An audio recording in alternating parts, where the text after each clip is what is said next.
Hi guys, my name is Samantha Ward, and today I will be discussing the Freedom Trail as my topic for this week's discussion board. But before I begin, I do want to acknowledge God, my Savior, as being very present and central throughout human history. And it is because of Him and through Him that we as Christian historians get to do what we do every day and be able to see how He has worked along the way throughout history.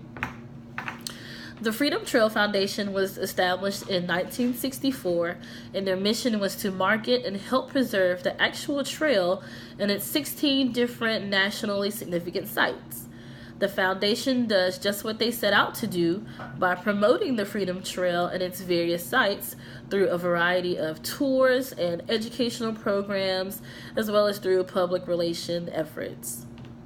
Located in Boston, Massachusetts, the Freedom Trail is a 2.5-mile red brick trail that leads its visitors through historic neighborhoods throughout Boston. Established in 1951, the Freedom Trail itself connects many churches, meeting houses, burying grounds, parks, and even a ship that tell the magnificent story of the American Revolution. The brochure describes how taking a tour of the trail allows one to physically step in some of the actual places where the revolution began. The first stop along the Freedom Trail is the Boston Common, which is America's oldest park, which was founded in 1634.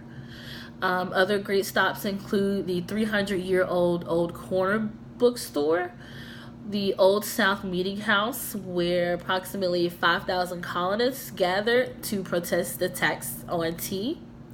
The once bloody Boston Massacre site is also a stop. Paul Revere's home, and the Park Street Church, where prison reform began, women's suffrage was strongly supported, and America, My Country 'Tis of Thee was first sung by Samuel Francis Smith. I do believe that a field trip to the Freedom Trail would be a very unique and almost sort of like a hands-on almost type field trip that students could greatly benefit from. I would most definitely take my group of students there. They could really learn a lot from this actual trail, especially considering they offer group-specific tours just for students, no matter the age of students as well.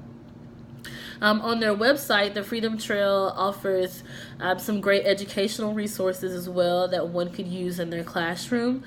For instance, they do have podcasts where they reenact different key moments from the revolution.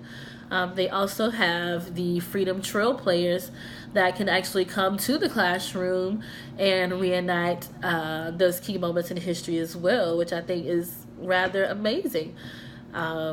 So whether the Freedom Trail players come to you and where you're located, or whether you actually go see the actual Freedom Trail, I think it would be quite beneficial to you as educators and historians as well as your students. And I do think it has great value. Thank you so much.